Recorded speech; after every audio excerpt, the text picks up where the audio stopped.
নমস্কার প্রিয় শ্রোতা বন্ধুরা, আপনারা এখন শুনছেন তিয়াশার গল্পের বৈঠক থেকে গল্প পাঠ। তিয়াশার গল্পের বৈঠকের আজকের নিবেদন পড়শি, লিখেছেন শীর্ষেন্দু মুখোপাধ্যায়। শুরু করছি আজকের গল্প পাঠ পড়শি। ফটিকবাবু যে? নমস্কার। নমস্কার, কিন্তু আপনাকে তো ঠিক চিনতে পারছি না। চেনার কথাও নয়, আমার নাম হরিদাস। বাহ, বেশ, তা কি দরকার বলুন? আগে না, তেমন কিছু দরকার নেই, এমনি এদিক দিয়ে যাচ্ছিলাম তো, তাই একটু খোঁজ খবর নিলাম আর কি। পাড়া প্রতিবেশীদের খোঁজ খবর নেওয়াটা তো একটা কর্তব্যের মধ্যেই পড়ে নাকি? সে তো ঠিকই, কিন্তু আপনি কি আমার প্রতিবেশী? কখনো দেখেছি বলে তো মনে পড়ছে না। প্রতিবেশী বই কি, প্রতিবেশী ছাড়া কি আর বলা যায় বলুন? কাছে পিঠেই থাকি। আমি অবশ্য পাড়ায় বেশি যোগাযোগ করি না, তাহলেও প্রতিবেশীদের সবাইকে চিনি। আপনাকে কিন্তু চেনা চেনা ঠেকছে না। এই তো, এবার ঠেকবে। কিন্তু ফটিকবাবু, আপনি প্রতিবেশীদের সঙ্গে মেলামেশা করেন না কেন? তার অনেক কারণ আছে মশাই। প্রতিবেশীরা বড্ড হাঁড়ির খবর নেয়, কুটকচালি করে, এর কথা ওকে বলে বেড়ায়, ধার চায়, জিনিসপত্র নিয়ে ফেরত দেয় না, টিটকিরি মারে, আরও অনেক ব্যাপার আছে, বুঝলেন তো? কিন্তু ফটিকবাবু, আপনার পূর্ব দিকে যে জ্ঞানবাবু থাকেন, তিনি তো মস্ত সজ্জন ব্যক্তি, ধর্মভীরু মানুষ। তার বাড়ি থেকে ভিখিরি কখনো খালি হাতে ফেরে না। জ্ঞানবাবু সজ্জন? কে আপনাকে কথাটা বলেছে বলুন তো? বাইরে অমন ভালো মানুষটি সেজে থাকলেই হলো? সজ্জনই যদি হবে, তাহলে ওর বাড়িতে ঝি চাকর টেকে না কেন বলুন তো? কেনই বা গয়লা বা মুদি এসে পাওনা টাকার জন্য চেঁচামেচি করে যায়? কেনই বা মাসে একবার করে কাবলিওয়ালা আসে? মুন্সেফ কোর্টের কেরানি হয়েও ওর বউয়ের গা ভর্তি গয়না কোত্থেকে আসে বলুন তো? ওর ছেলেপুলেদের চেহারা অমন নধরকান্তি হয় কি করে, তা কখনো ভেবে দেখেছেন কি? কি করেই বা উনি পুরনো মেঝে ছেঁচে আবার মার্বেল বসালেন? শালা বিয়ে করলো, উনি নতুন বউকে নেকলেস দিয়ে আশীর্বাদ করার মুরদ কোথায় পেলেন? ভিখারিকে ভিক্ষে দেয় বলে আপনি গদগদ? কিন্তু এইটা তো স্বীকার করবেন যে ভিখারিকে ভিক্ষে দেওয়ার মানে আলস্য ও অপদার্থকে প্রশ্রয় দেওয়া, আর এই প্রশ্রয়ের ফলেই ভিখারির সংখ্যা বাড়ছে।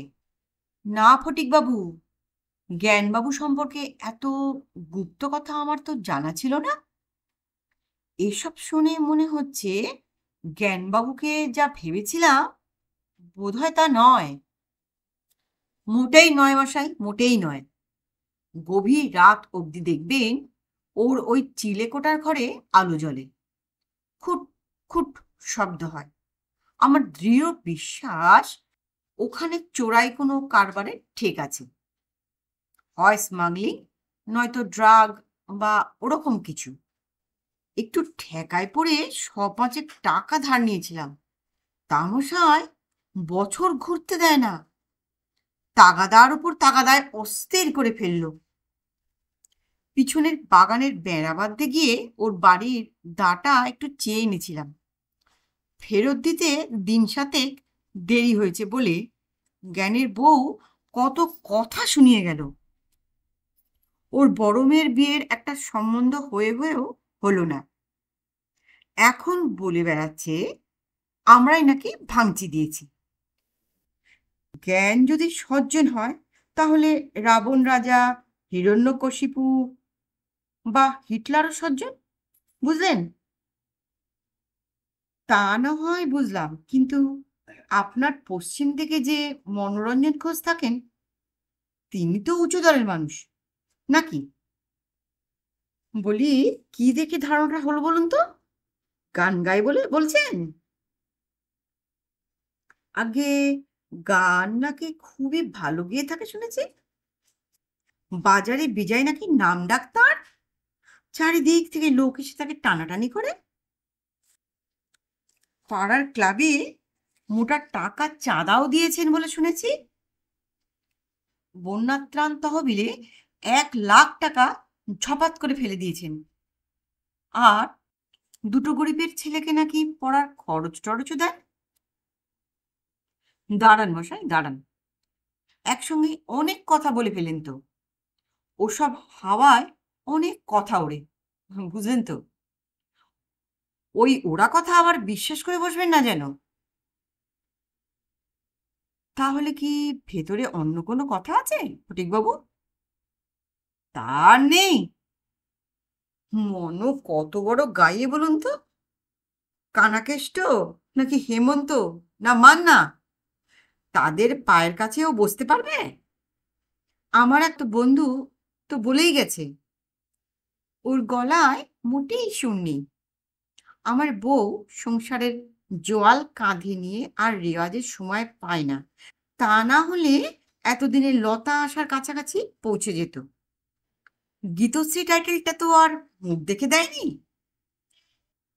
বুঝলেন হরিদাস বাবু, গান বাজনা আমরা বুঝি, মনোর নাম ডাক তো হয়েছে স্রেফ পাবলিসিটি খাইয়ে আর জায়গা মতো তেল দিয়ে। নইলে ওই ফাটা বাঁশের মতো গলা কি বাজারে কলকে পেত? সাধনা বলে কিচ্ছু আছে নাকি ওর? এত কথা তো জানা ছিল না ফটিকবাবু। আরে, জানবেন কি করে? ও তো ছুপা রুস্তম। ময়ূরটি সেজে ঘাড়ে পাউডার দিয়ে গিয়ে যখন স্টেজে বসে, তখন আপনারা ওর কায়দা কানুন দেখে গলে পড়েন। আর ওই ক্লাবের চাঁদা, চাঁদার কথা বলছেন, তার পিছনের কাহিনী তো জানেন না। বটতলার জমিটা সস্তায় কিনে নিল গত আশ্বিনে। দখলদার উচ্ছেদ করতে ক্লাবের ছেলেদের ধরে পড়ল। তারা জমি থেকে দখলদার হটিয়ে দিয়েছিল বলে ওই টাকাটা দিয়েছিল। দান খয়রাতি বলে ধরে বসবেন না যেন। আর বন্যা ত্রাণের টাকার কথা বলে আমাকে লজ্জা দেবেন না। সত্যি কথা শুনলে আপনার মাথা হেঁট হয়ে যাবে। তো সত্যি কথাটা কি ফটিকবাবু? শুনবেন? ওই 1 লাখ টাকা বন্যা ত্রাণে দিয়ে ছেলেকে এসডিওর পোস্ট পাইয়ে দিয়েছে। ছেলে এখন গ্যাট হয়ে বসে দেদার ঘুষ খাচ্ছে। 1 লাখ টাকার 10 গুণ উসুল হয়ে গেছে ওর। কবে? হ্যাঁ, বটে ফটিকবাবু, এ তো সাংঘাতিক কথা। আর ওই যে গরিব ছাত্রদের পড়ানোর ব্যাপারটা, লোকে খুব বাহবা দেয় বটে, সে আসল কথাটা জানে না কেউ, তাই জন্য। তা আসল কথাটা কি মশাই? খোঁজ নিলেই দেখবেন যে ও দুটো ছেলেই লেখাপড়ায় দারুণ ভালো, পরীক্ষায় দুর্দান্ত ফল করে থাকে। দুটোই কুলীন কায়েত, মনোরঞ্জনের পাল্টি ঘর। এবার বুঝেছেন খানিকটা? আগে না, ধোঁয়া ধোঁয়া লাগছে। বুঝতে চাইলে ঠিকই বুঝতেন। শুনুন, মনোরঞ্জনের দুটি কালিকিষ্টি ধুমসি, থলথলে মোটা কুৎসিত মেয়ে আছে। মনোরঞ্জন ভালোই জানে যে তাদের স্বাভাবিক নিয়মে বিয়ে দেওয়া মুশকিল হবে, তাই ওই ছেলে দুটিকে বেঁধে রেখেছে। ওরা হলো মনোরঞ্জনের হবু জামাই। ওটা দয়া ধর্ম বলে মনে করবেন না যেন, ওটা আসলে দাদন। কিন্তু আমি যে শুনেছি মনোরঞ্জন বাবুর মেয়েরা ভারী সুন্দরী, লেখাপড়ায়ও খুব ভালো, গান জানে, সে কি তাহলে ভুল? খুব ভুল মশাই, খুব ভুল শুনেছেন। দূর থেকে খারাপ দেখায় না বটে, মেকআপ করে থাকে তো। আসল চেহারা আমরা জানি। তারা কি লেখাপড়া গান বাজনায় ভালো নয় তাহলে? 14টা মাস্টার রাখলে আমার কি 3-3টে মেয়ে ফার্স্ট সেকেন্ড হতে পারতো না হরিদাসবাবু? আর কলেজের সোশ্যাল আর পাড়ায় ফাংশনে গাইলেই কি গায়িকা হওয়া যায়? সকালে যখন মেয়ে দুটো সারেগামা করে গলা সাধে, তখন তো পাড়ার কাকগুলো চিল্লামিল্লি লাগিয়ে দেয়। তার উপর দিমাগ কম নাকি?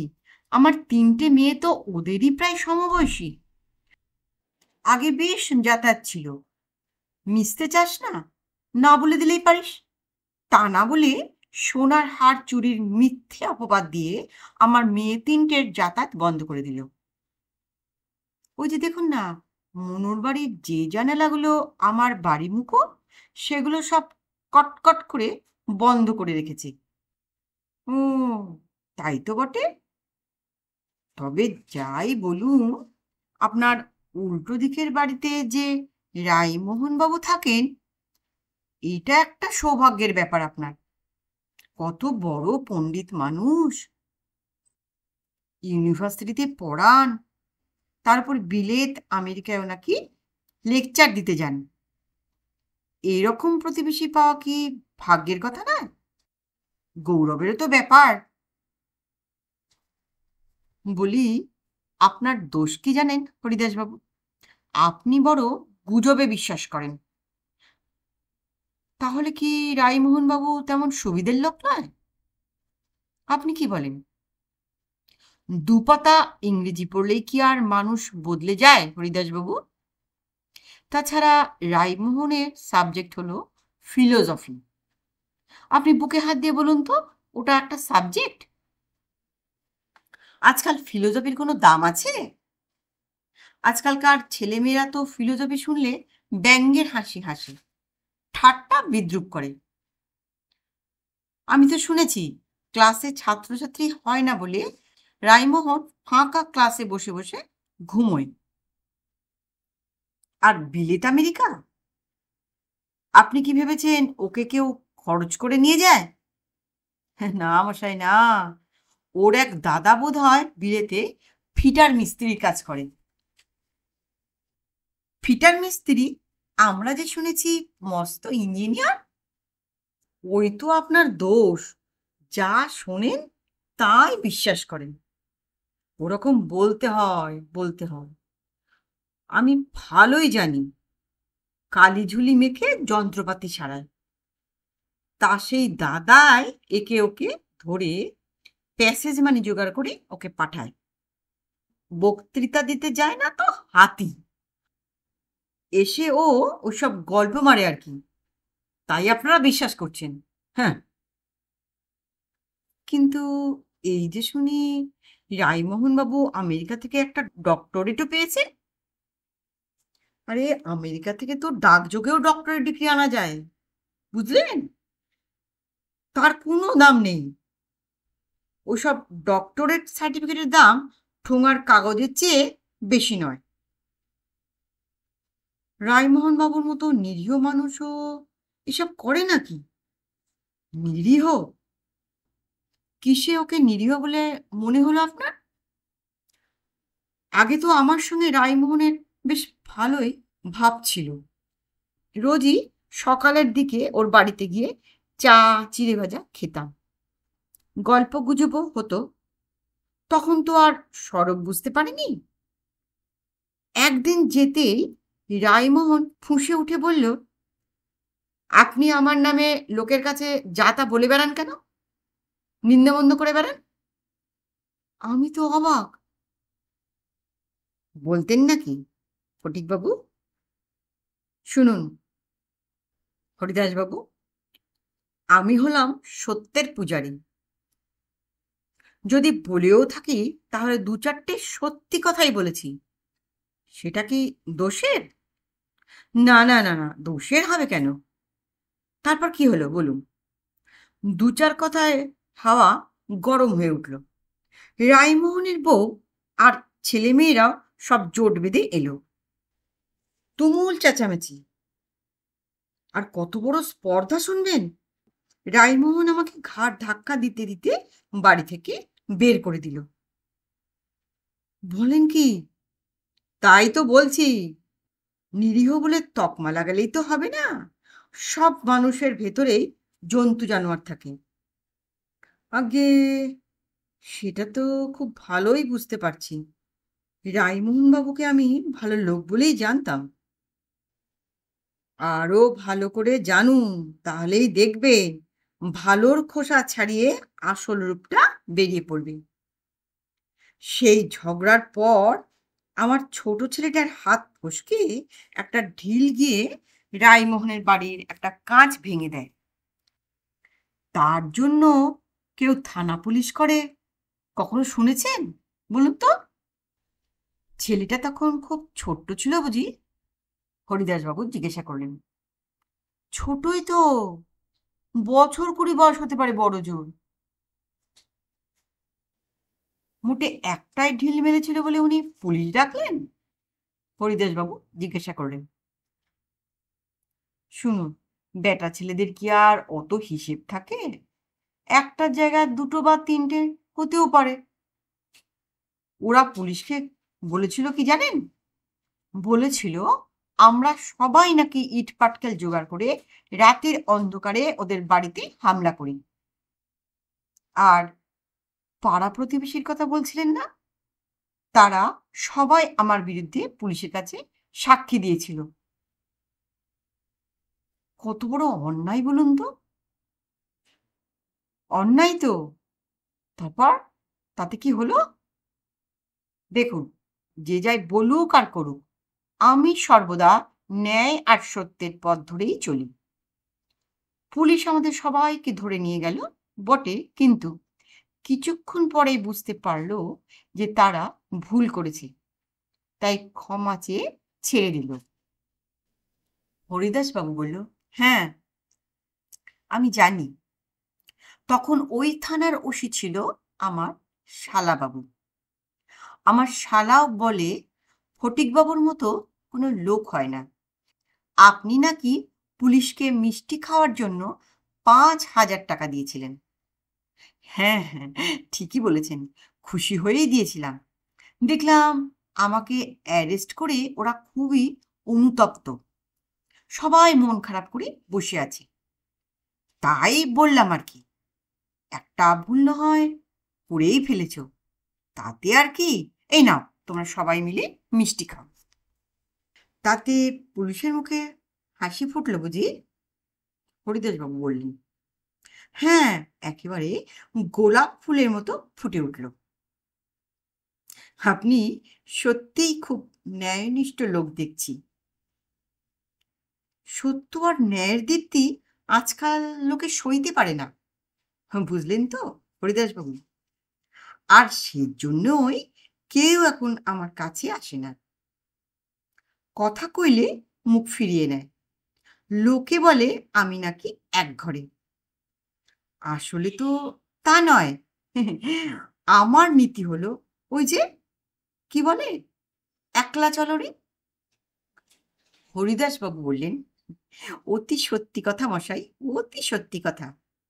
আপনার দীপ্তিতে আমারও চোখ ঝলসে যাচ্ছে। আচ্ছা, আসি তাহলে। নমস্কার। গল্পটা কেমন লাগলো? গল্পটা ভালো লাগলে অনুগ্রহ করে একটা লাইক করতে ভুলবেন না, এবং আপনাদের কোনো মতামত থাকলে অবশ্যই কমেন্ট বক্সে লিখে জানাবেন।